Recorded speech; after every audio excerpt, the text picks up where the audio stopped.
One or two, drink water. Don't drink and drive. Game over! Take it light. Okay? Now you're more fluent. Mackinac, he got free! Up, Bears. So this is really good right here. Absolutely. Let's do it. Welcome back to Texas Rangers with the Boys. We are the Boys, your daily Texas Rangers podcast by a couple of pro wrestlers who love Rangers baseball. We want to thank you for making us the first listen of your day. This is your boy Kev, a.k.a. YBK Kevin Frazier. Man, oh man, we got a lot of Rangers talk today. We ask for to air your grievances, air your concerns, and any questions you might have about this Texas Rangers team. And did you guys deliver, as always, with hot takes?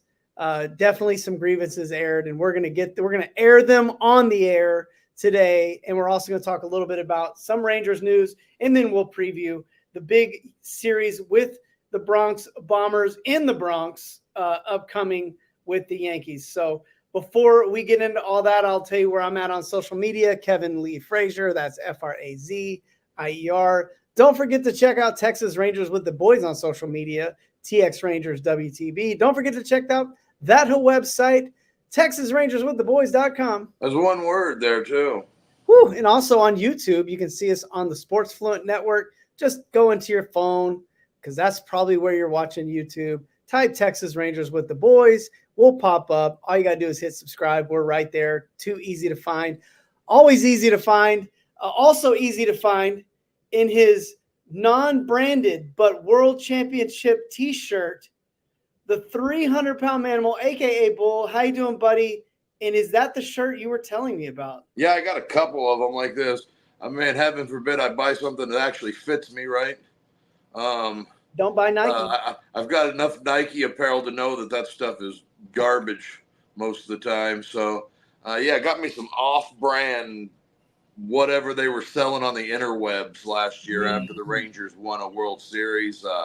My brother got me a couple of them for Christmas too. So I ended up with a couple of them. So yeah, no, I mean, look, I'm not exactly an easy person to find clothes for. So if you're going to buy me clothes, you'd like for them to fit, because clothes are not, Ranger shirts are like $57. What was that? Yeah, the other day when we were at the ballpark, I looked at a jacket and I was like, look at this jacket. This one's all right. And Kev's like, oh, how much is that thing? And I was like, $180? $180 for a windbreaker. $180 for a windbreaker that probably isn't going to fit me right. Yep. Yeah, so no, but we're doing good. We got the Rangers off day yesterday, so we didn't have a whole lot to do. So we had we reached out to the fan base. We said, hey, let's air our grievances. Let's ask some questions. Let's figure out where we're going from here. And one thing I want everybody to know is airing our grievances does not mean that we're giving up on this season. No, we're still 5.5 back. That isn't a insurmountable climb, based on the fact that Houston and Seattle are both playing just awful baseball as well. So it's not like the Rangers are the only team in the AL West playing bad baseball. And, I mean, it only takes a quick spark, and you never know what it could be. And, Young's been back here now for a week and a half, 2 weeks. You never know when he's going to take off at the plate, or you might start to see something from one of these guys that have struggled mightily this year, like Jonah Heim or Adolis Garcia, or maybe a bench spark from someone like Zeke Duran. You never know what's going to happen down the stretch here for the Texas Rangers. But, so far it's been pretty mundane, it's been pretty bleh as far as what we've seen on the field. And, one thing is, could be the World Series hangover, could be the idea that they're getting everybody shot, but really for the most part, they just have whatever it has been. The Rangers haven't played very well this year, but it doesn't mean that me and Kevin are going to look at August and September as a wash and the Rangers aren't going to do anything with it. We've watched the Rangers a couple of years ago, even in 2015, come back from a 5.5, 6 game deficit around this time of year. We've talked about teams in the past that have done it in September with Tampa Bay and St. Louis in 2011, both coming back from 8.5 and 9.5 back to win the respective wild card and division. So, anything is possible in the major leagues. And the Rangers still, they still have a good ball club. They've got guys that are, of course, have regressed this year, but we've got lots of grievances, questions, our usual suspects. You know how it is. Tyler, TJ, Mike, they always take care of us, make sure we got plenty of questions and stuff to talk about on the show. Anybody else, feel free to reach out to us. I know we've gotten lots of questions in the past. It's been kind of a little bit of a down year, but, Bruce Bochy's kind of notorious for this, right? Yeah, I mean, this is a very Bochy thing to do. So I'm not surprised at all. I'm not even worried at all. Gotcha. I'm not. I got you. Did you see that? I got you. Oh, I gotcha. See, I've been trying to do this for a couple of weeks you now. talked You've for been like smart you talked enough. for a legitimate 3 minutes straight. That's so right. Yeah. I guess we're in. That's what I like to call commitment to the bit. Nice. Yeah, but real quick, before we get started on the show, we got lots of Rangers news to talk about. You find me on Twitter, Manimal Bull, Instagram, Manimal300, and both Facebook and TikTok, Bull Pro. Also, don't forget that Friday, October 18th, Matt War Pro is back at Martin House Brewing for their second anniversary show. It's going to be a big time. They're going to have food out there. Starry's Ice Cream Lady, she's going to be out there selling some ice cream. They've got cotton candy and chocolate vendors. They've also got Martin House Brewing on tap everywhere you go in the building. They're going to have carts out by the ring, and then you can also go into the bar and get whatever brew you want. And if you find me, we'll show you the back, and we'll find some of those some of the beers that you want, and then we'll figure out how I can make a deal with the Martin House guys to get you what you want out there, because I wield a lot of power in that place. You'd be shocked how. Yeah, no, I really do.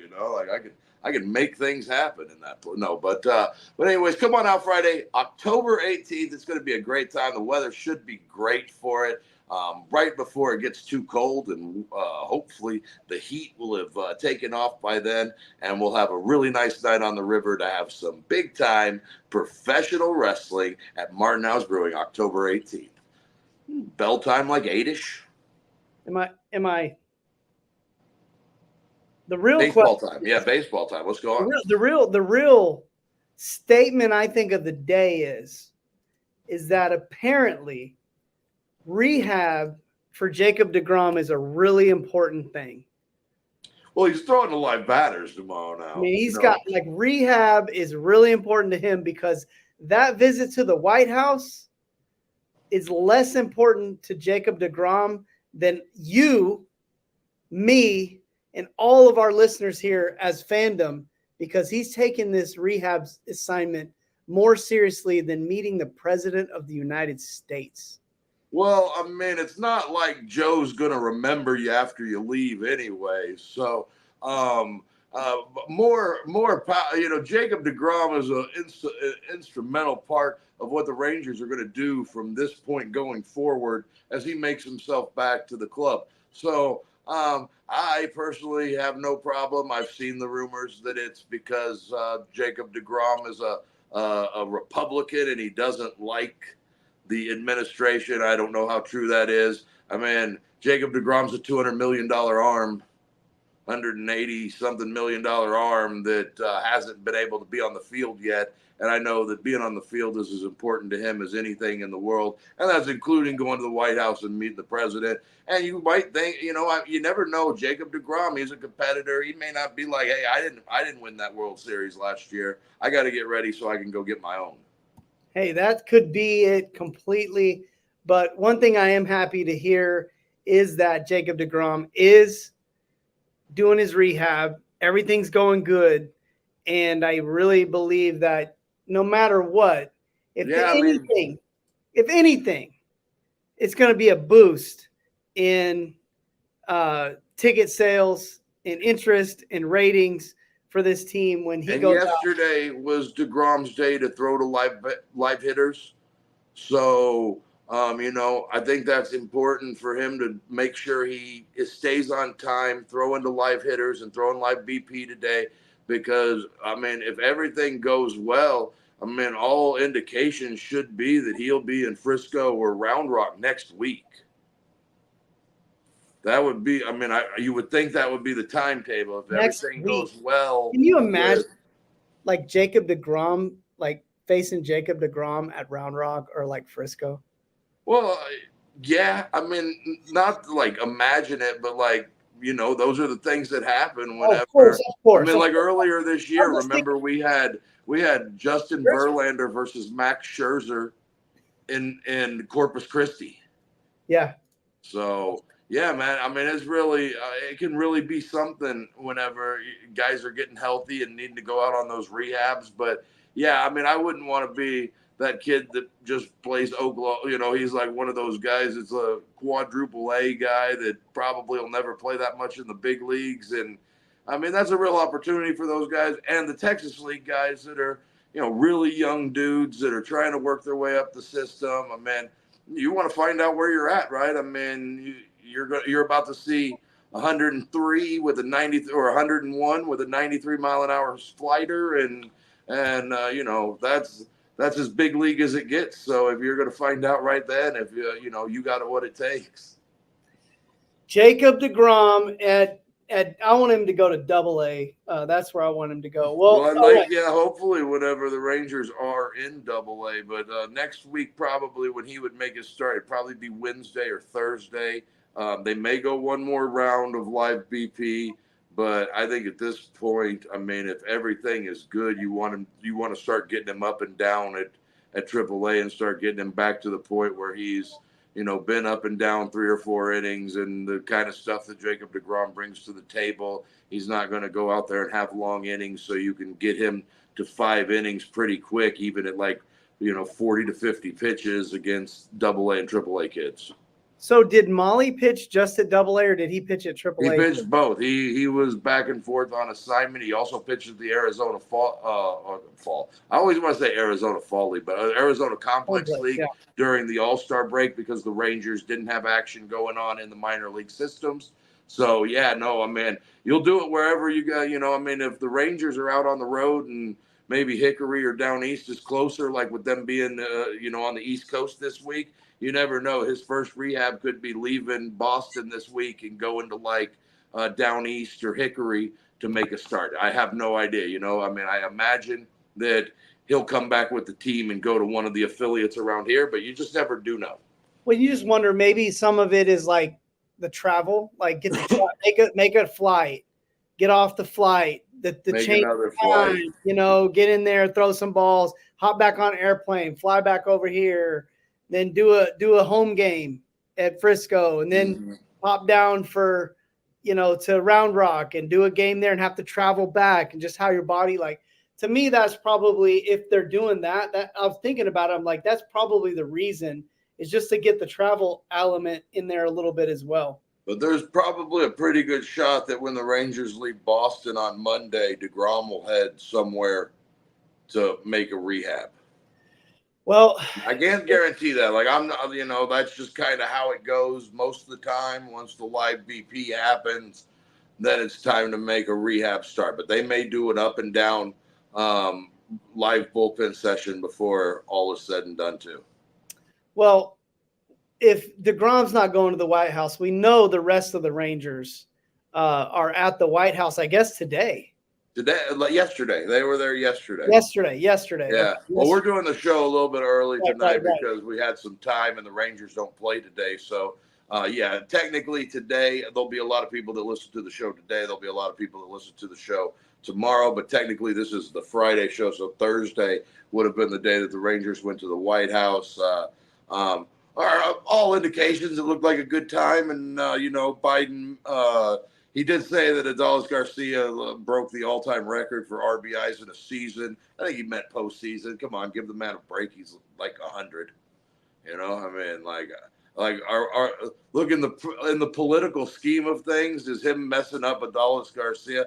I feel like that's a mistake that Donald Trump or Barack Obama or any of the presidents that you think have cognizance would have made as well, just because they're not big baseball guys. They got a lot going on. They, they got a lot going on. So I'm gonna give Joe Biden the umpire treatment here, and I'm gonna give him the benefit of the doubt on that.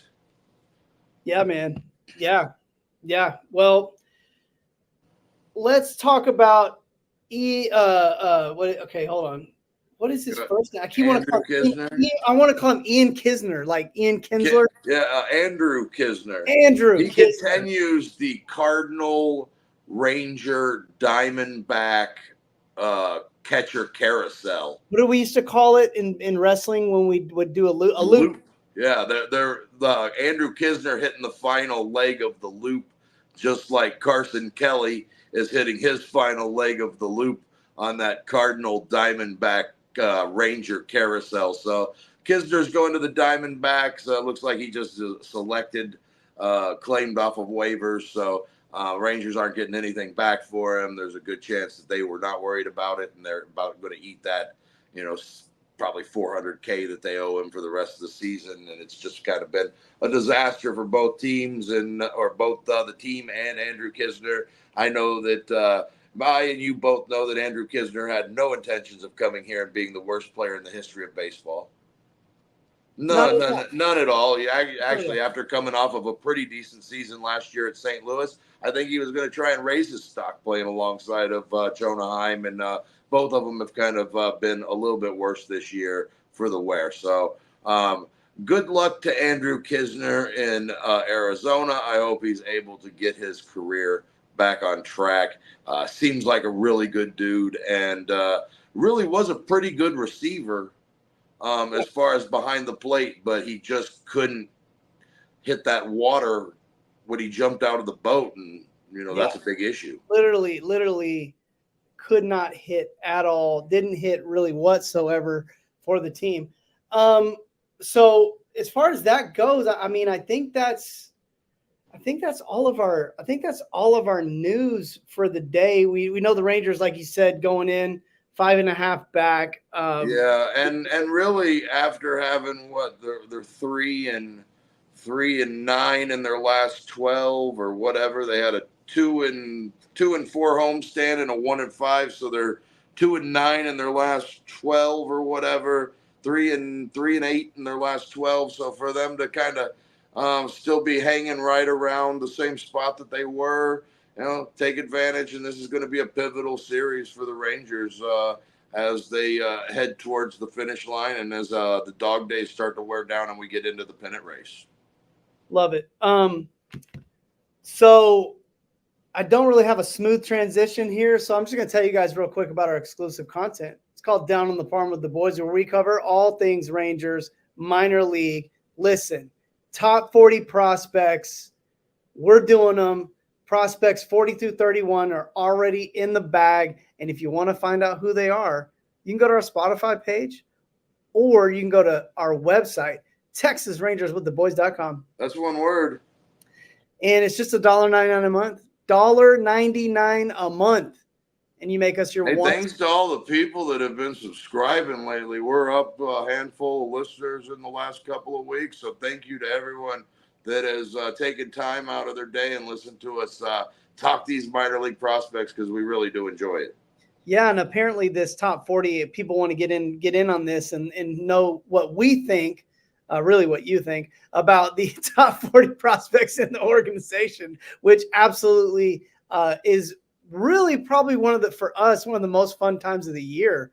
Really just like baseball, not just like major league, whatever. Like, it's just fun, man. It's fun to talk about these guys. It's fun to kind of land on where we think they are. And, and really what the state of the farm system is.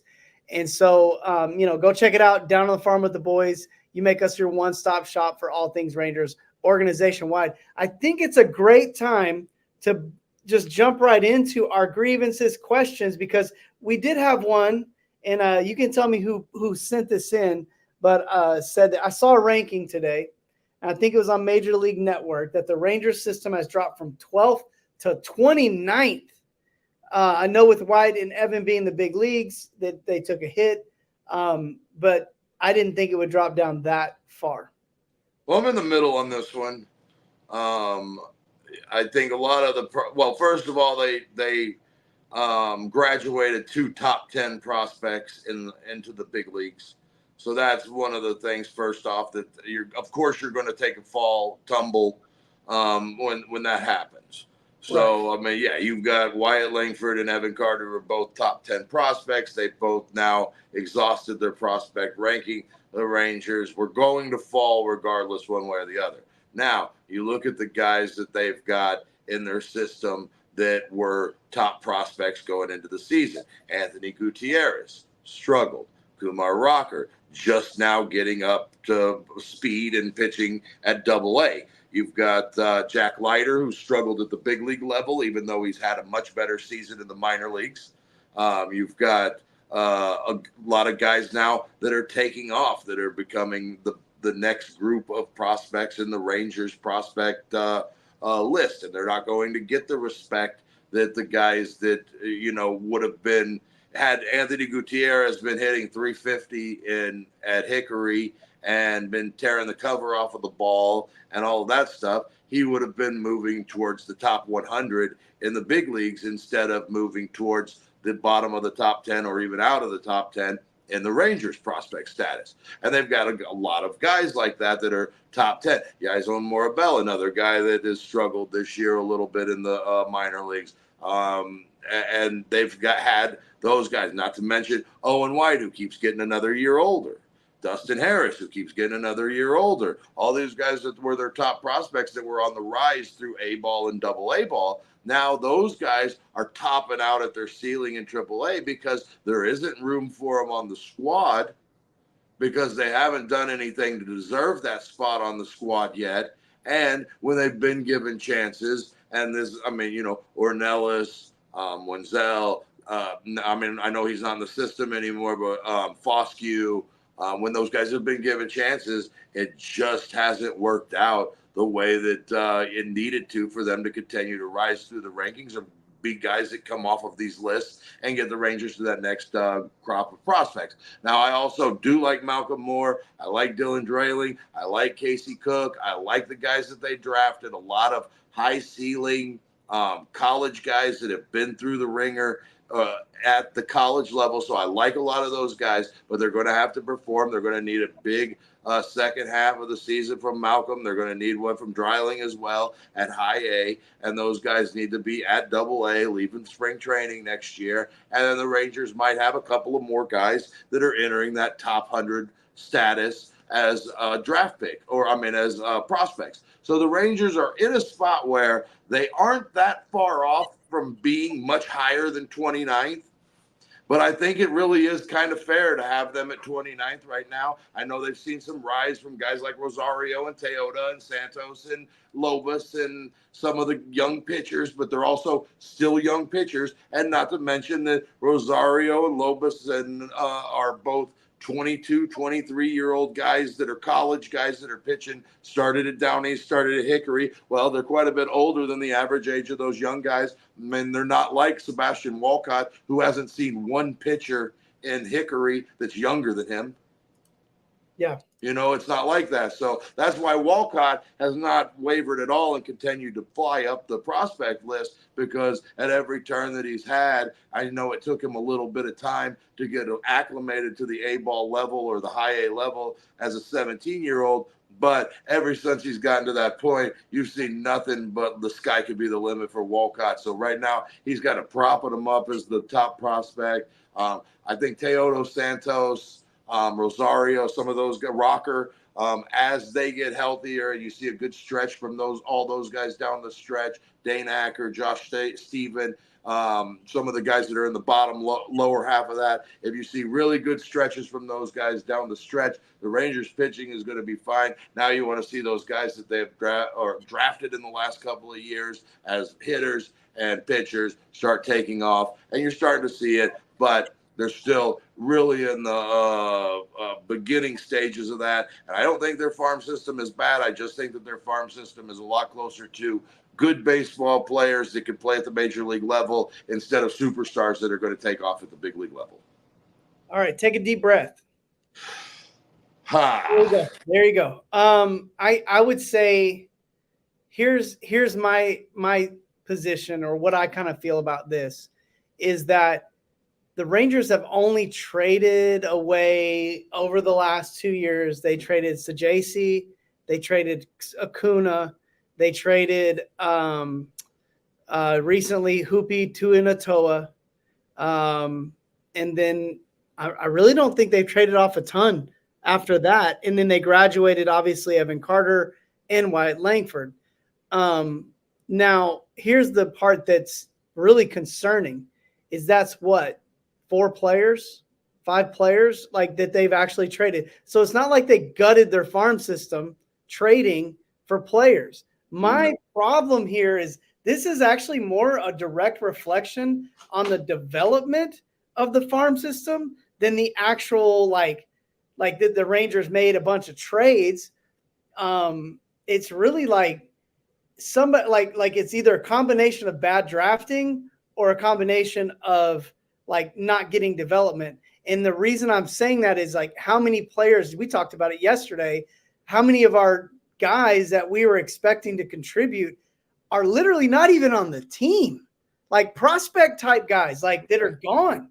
And then think about like all the guys last year that we shipped out. Like, I mean, we're talking like, I would guess if I were just to wing it, like off the top of my head, probably 12 players that were considered major league level possible prospects, from the AJ Alexis, the Glenn Ottos, the Davis Wenzels, the I mean the list is pretty freaking long. But and none of these guys are considered like top level prospects, but it's like they haven't hit on anybody really. Right. And one thing is no one else is hitting on those guys once they leave here either. So it has a lot more to do with the idea that like their drafting was very poor under John Daniels. Yeah. Very poor. I will never defend John Daniels' draft. I will defend John Daniels in a lot of regards, but I will never defend John Daniels' draft situation, because he always went high ceiling with, low, like the talent wasn't like there's a high ceiling if the talent ever catches up to the baseball. And we saw it with guys like Bubba Thompson and and again, they also drafted Cole Raggins in the first round a couple of years ago too. And that's, he's turned it into a Cy Young type candidate pitcher. So, it is what it is. Yeah, I mean, 100% it is. And I agree with a lot of it. And I think that the biggest thing that really drops them so far is the fact that Evan Carter and Wyatt Langford were so well thought of at the beginning of the season, and they both graduated, and that's going to hurt you no matter what when you're left with just one top 20 or 1/5 top 100 type prospect in Walcott, and really no guys that are really on that doorstep. Maybe Emiliano Teota or Winston Santos, but a lot of people aren't as in love with Emiliano Teota as we are, because they feel like he's going to end up being a bullpen hand. I'll kind of my final say on it before we transition. I just think the big issue is developing talent, and the Rangers got to do better at developing the talent that they draft. So, all right. So we got some other stuff on here. I'm going to go with now. Do we know real quick? That was our good buddy Tyler up there. That was a great question. Yeah, up in Kansas that had that question. Let's see. Let's jump into this one right here. Garcia has been very underwhelming since April. Pitching staff has mostly been hurt this year. Back into the bullpen is great. Maybe talk about middle relievers being dreadful for the most part. Jonah Heim regressing a country mile. Tavares has been mediocre at best. Duran hasn't been able to hit big league pitching. Langford's been, as advertised, less power than we were hoping for. Do you see any of those being grievances? It sounds like a one long big grievance. It sounds like being pretty much the season in a nutshell, though. Yeah, I think one thing that I'd like to talk about is We just talked about the development, and you talked about how development has to be better. Middle relievers being dreadful for the most part. The Rangers have kept roster spots and let people go 100 times over for guys like Yerry Rodriguez, Cole Winn, and these guys have pitched at the big league level now. Yerry's not on the team. Jonathan Hernandez, who was just designated for assignment today by Seattle. So, I mean, it's not like the Rangers are missing on these guys, but those are guys that the Rangers developed, and they really just haven't done anything. I think that's probably, I mean. Let me jump in. I got to jump in because here's where I'm going to be. Again, I love my Rangers, but I just got to call a spade a spade. If the Rangers had the kind of track record that, say, Seattle or Tampa, some of these other teams like maybe St. Louis, these teams that year over year develop really good talent and especially good pitching, the Rangers just have no track record developing pitching pretty much at all. So Since 1972. So until they start developing these guys and start developing some good players, I'm not going to sit here and go, oh, it's that those guys weren't any good. It's that they went through the Rangers development and the Rangers because literally last year in June when the Rangers traded Cole Ragans for Adolis or Aroldis Chapman, like we literally said, oh, that's all? Yeah. So let's not act like last year in June. Ragans, brother. Yeah, let's not act like last year in June when the Rangers needed bullpen help that anybody in this city was mad that they traded Ragans. We thought we got a good deal on that. And most of the guys that would be Rangers pundits thought the same thing. And look, we hadn't seen a ton from Ragans, but we hadn't seen a ton that made you think that he was going to be what he's turned into. He wasn't throwing 97. He wasn't throwing 97 here. I don't ever remember that. Definitely not pumping it up like 99, 100 like he was in Kansas City.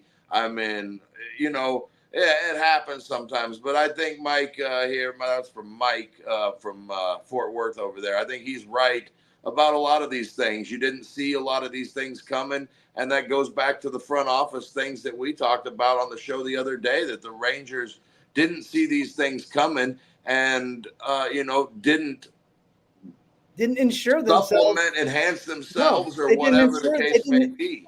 Yeah, they didn't insure themselves against it. And, I mean, I'm not saying that the Rangers have guys that tend to be injury prone on their roster right now, but we know that at some point, you feel like a guy like Corey Seager might go on the DL. Josh Young's been injured every year of his career at this point. Yeah. I'm not saying that those guys are injury, you got to worry about it. But at this point, you have to now. You can't just assume that Josh Young is going to play 162 next year. You can't assume that Corey Seager is going to do that. We saw some injury issues this year from Nate Lowe. We've seen them from, Adolis hasn't looked healthy all season. Let me ask you a question, Bold. Yeah. Is depth ever a bad thing? Never.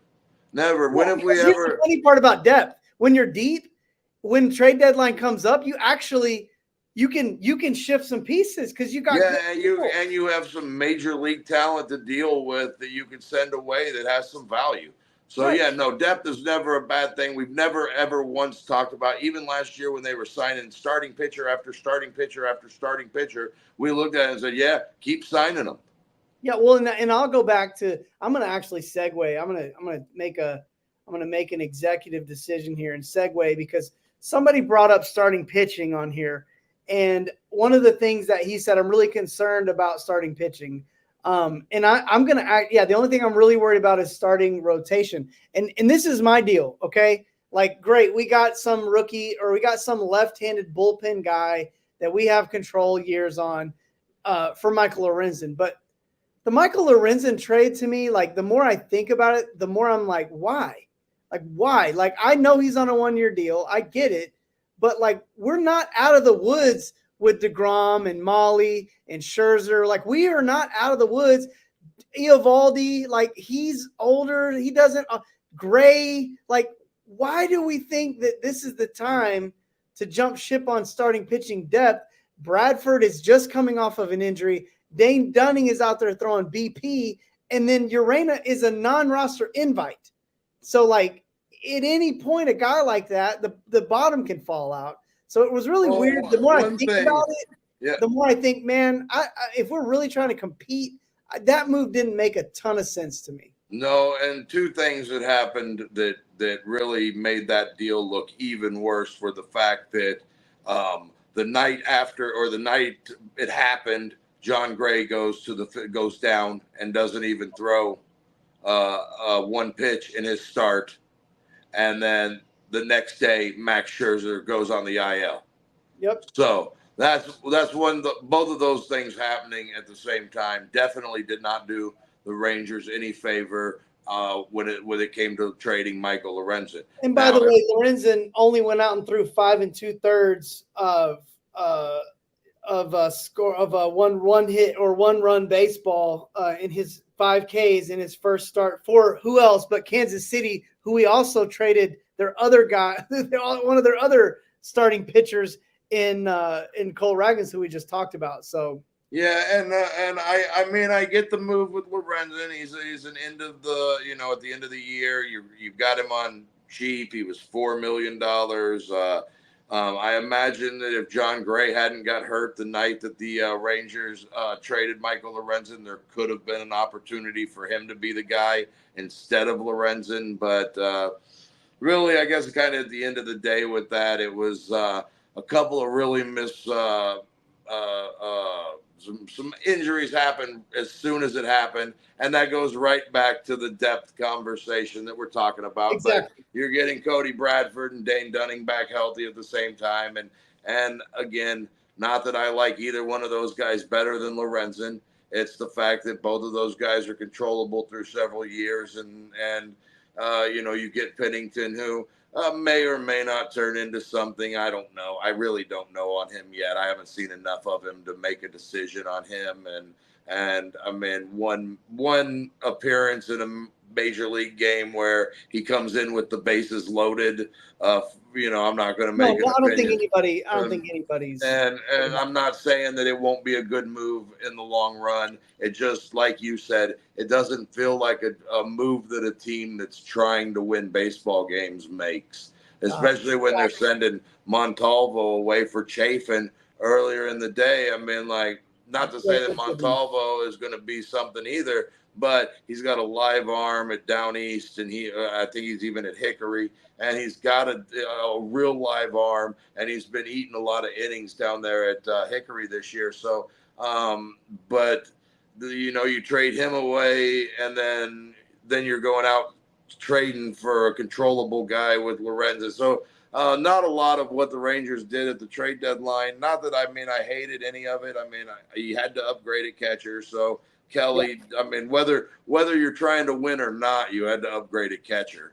And, Chafin is a good piece in the bullpen, and that could be more of an audition than anything else for him, because he kind of fits with the mold of what Texas is trying to do pitching-wise, and with both Brock Burke and Jacob Latz. With Jacob Latz being hurt right now and Brock Burke not getting the job done, you got to have a lefty back there, and hopefully Latz can get healthy down the last portion of the season, and you can see a couple of lefties in the bullpen that can help the squad out.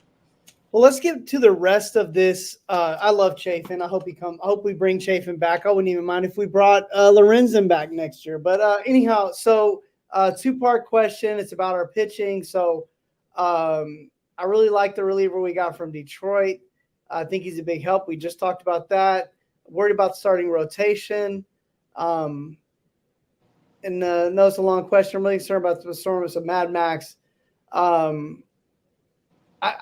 agree. I think I could see the writing on the wall that Max Scherzer was not probably going to be healthy all year. The moment we saw it in December, we kind of had an outside sneaking suspicion, right? And then we were definitely suspicious when he went on the 15-day IL to start the season, and he was going to, trying to make it back. It just seemed like from the get-go with Scherzer, I like Scherzer. I was excited about him here too. Not to say that he didn't help the team last year, because he definitely did, but he ended the season on the IL, and that turned into an issue. First surgery, coming back from his first surgery, trying to rush things a little bit too much, ends up with a little neuropathy going down the side of his right arm, and now he's working with some tricep soreness and fatigue that we kind of saw coming as well, just based on how it started with him. And I think we said earlier in the year that we thought we'd be lucky if we got anything from Max Scherzer this season, and you gave actual medical reasons why he probably wouldn't pitch this year. So the fact that he did make some starts, the fact that he has every intention of getting back this season to pitch again. Yeah, I mean, I don't know if that makes it worth it re-signing him next year, but after missing most of a season this year, the value is definitely not going to be $38 or $40 million or whatever that it was last year. So there may be a chance that they take a flyer on him, and there may be a chance that he does come back on a more club-friendly deal for the Rangers next year. So we'll just see. But that's my thought on Max. I like Max Scherzer. He's a competitor, and he works really hard when he's out on the hill. But, if he's not healthy, he's not healthy. And that's literally 90% of the game is being healthy. Yeah, I think Max Scherzer is not healthy, has not been healthy. I give him a lot of credit for coming out and being I feel like everything he's done so far has been gutsy. He had a start earlier. He had one of his best start of the year. I just really impressed because I've seen him, obviously, we probably both watched that World Series that he won with Washington. And it's he's not the same guy. And I don't just mean the stuff. I'm talking about his body, the way he moves. He's just out there gutting it out, and my thoughts on Scherzer would be kind of I don't know what role he would be best suited for any team, unless he's willing to take kind of like a lesser role. And again, do you want to keep a roster spot for a guy that can't pitch out of the bullpen, but he can't start 30 games? And how disrespectful is it to a Hall of Famer to ask him to do that? Yeah, and it's up to him. I remember when Jerry Rice, he went to training camp with the Denver Broncos, and Mike Shanahan cut him. And he cut him not because he wasn't going to make the team, but because Mike Shanahan, from his fourth receiver, was going to need him to play special teams. And you can't ask Jerry Rice to play special teams at 39, 40 years old. So I kind of feel like that same thing that you're kind of talking about here. It would be disrespectful to not think that Max Scherzer should be in a starting rotation if he wants to pitch. Yeah, unless he's healthy, I don't really think he can start 20 games. I don't even know if he can do 20. I don't know. Yeah, you just have to wait and see, and who knows? All we know, when you're a Hall of Famer like him, real quick, I'm sorry, and we'll get on. But when you're a Hall of Famer like that, hell, who knows what might happen, right? He may come back next year and have 94 at the bottom of the zone every time and work that slider in and be fantastic. So who knows? But we got one more question from super fan TJ. Oh, we got one more, and he goes, if we're going to give up on this season, what do we need to look for next year to bulk us up beyond a secure TV deal? I'm going to let you go first, and then I'll finish this one out because I have some hot sports opinions. Okay. Are you going to give me the whole floor the whole time, or are you going to I'm looking away. I'm going to all right. So I first of all, giving up on this season to me doesn't make any sense at all, because you didn't sell at the deadline. So there's really no point in it at this stage because you got who you got. The only reason I wouldn't give it all, try all the way to the end, really would be if you really get far enough out of contention that you're all right, by September, if we get, because this road trip, or not road trip, but these next really like the games that are coming up for the rest of August, really, you're going to know, I think, it's going to be hard to not know what you're getting for September. So my kind of thoughts are, after you get through with the Yankees, after you get through with Boston, you've got both of those on the road. Then you're bringing Minnesota in, Pittsburgh, who has the same record as you do, Cleveland, who's got one of the best records in the league, and then you get Oakland and Chicago. The interesting thing is I think we're going to know we may know more about this team by the time we get through with Oakland on the 1st of September than anything. Because if this team struggles heavily against all these really good teams and then comes back and even struggles even slightly against Chicago and Oakland, then you kind of just know the writing's on the wall. If for some reason, somehow, some way, because remember, here's the first thing one thing that we haven't talked about is that the Rangers hardly ever have had. Rangers don't get a lot of days off. Haven't got, not many teams do, but the Rangers get a few, days off get a few days off like this month. They've had more days off this month than they have had pretty much every month besides the All-Star month. And even that's not really a day off. It doesn't seem like it. They did having the All-Star game here.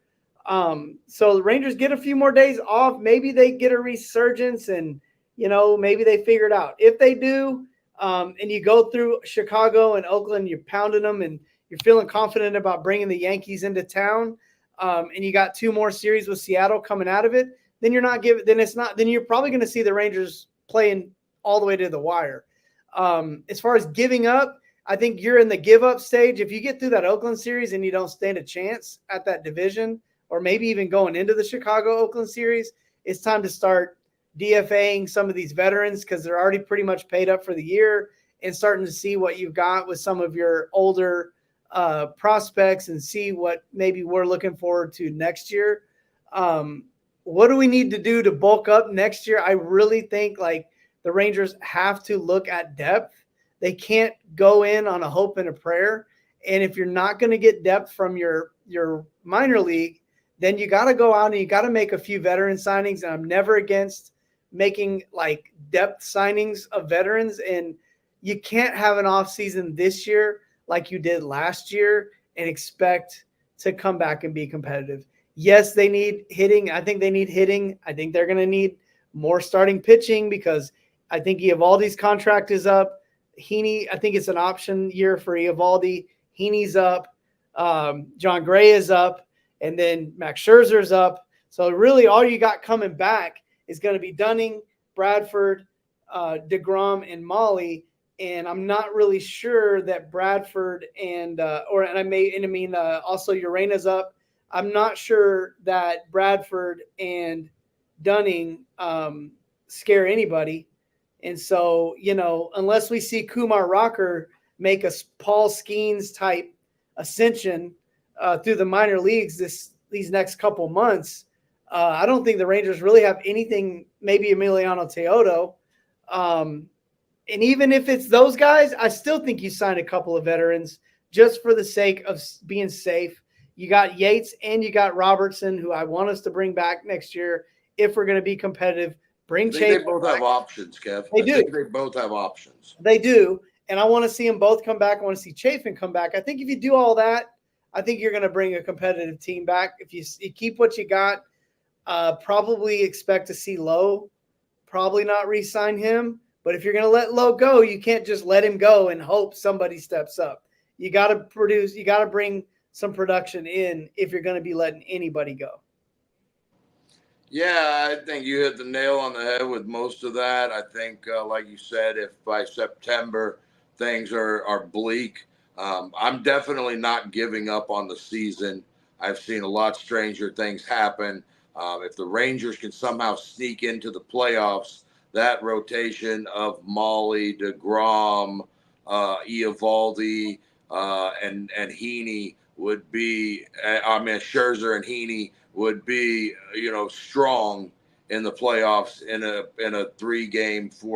3, 5, and 7 game set. So definitely not giving up on things. You never know what can happen. You never know. Like we said, we're maybe a couple to 3-4 weeks away from DeGrom being back. Maybe that'll be a jolt of energy in September. If you don't think that's going to be the case, I'd love to see Owen White and Jack Leiter get some starts this season in the at some point. I'd love to see Foscue play almost every day to see if you've got something with him and decide on whether you want to, and if that's him DHing, that's fine. If that's him playing some first base, that's fine. But again, it's also going to depend on where they are competitively and what they're doing down the stretch. And I mean, as long as you're not eliminated from playoff contention, you got to play it out. So we'll see what happens, but they're falling a little bit further away from 500 than I would have liked to have seen by this time during the season. It would have been nice to see them get a couple of series at home this week instead of winning, just one out of each one. But again, it's not a give up for me. I think the Rangers are, just every time you think that they're going to turn around, it doesn't. So I don't want to say that they're just one game away from turning it around, because we've thought that 100 times and it just hasn't been the case. But if they do get hot at the right time, they're going to be dangerous in the playoffs, because that lineup is always dangerous. And now they've got some skins on the wall out there in those playoffs. But as far as the other question, the Rangers definitely need to put together a TV deal at some point. And if it's, I'm getting more and more convinced in my head that it's going to be something with the Dallas Stars and the Dallas Mavericks here in town, and they're going to use it as a bargaining chip for a network. So that's my opinion on it. We'll see what happens. I'm not sure just yet. There's always TV places that'll, throw money around. So we'll see. But yeah, man, I'm just, as far as the off season, they're going to need starting pitching. They're going to have to make a decision on what they're going to do with the Smith, Lowe, Young, whatever there. In my opinion, you don't just trade Major League Baseball players away, because we've seen what's happened. We see what happens every year. I mean, if they would have traded one of those guys away this offseason, the Duran, Smith, Tavares crew that always wants to trade guys away, we wouldn't have gotten what we saw with Smith, because he would have been the likely man out last year. Yeah. So it is what it is. I trust in, CY if he's got the proper motivations from the ownership, that the Rangers could do something this offseason if they're able to put something together TV-wise. If not, we may be in the midst of the Rangers falling back into oblivion. Well, I would hate to see that happen with such a talented. And it feels like, real quick. And it feels like you can't do that with Seager, Semien, DeGrom. I mean, so something has to give, and we'll just see. But to you. Oh, we got to preview a weekend, don't we? Oh, yeah. Okay, the Rangers, they're tonight it's a 6:05 with the Yankees. It's going to be Bradford versus Rodon. That's a MLB network for anybody that's not in the area that wants to watch the game. And then on Saturday, also MLB network for anybody out of town. It's 12:05. Eovaldi versus Garrett Cole. So we're going to get to see our first look at Garrett Cole. He is sporting a nice 5+ ERA right now. So you'll see what happens. And then Sunday, one more time on the MLB network. Everybody loves the Yankees and the Rangers. They're going to see Stroman, and they'll send Andrew Heaney to the Hill, and that's 12:35 Sunday afternoon. So big weekend in the Bronx. Let's see what happens. The Rangers can get it turned around. I felt like last year they had a really big turnaround point in their season with the New York Yankees. Maybe this year can be that same thing. That would be awesome. It's going to be interesting weekend. I think these next like 10 games are going to be real interesting, because the Rangers play so many good teams over these next few games. So it's going to be fun. And real quick, I mean, the Mets the Mariners are playing the Mets, and the Astros are playing the Red Sox. So they've got a couple of hot teams they're playing. So if you can get some wins here with New York, there's a good chance that you can make some ground up this weekend. Ooh, man, I would love it. Well, hey, thank you everybody for tuning in. We always appreciate it. Don't forget to check us out on social media.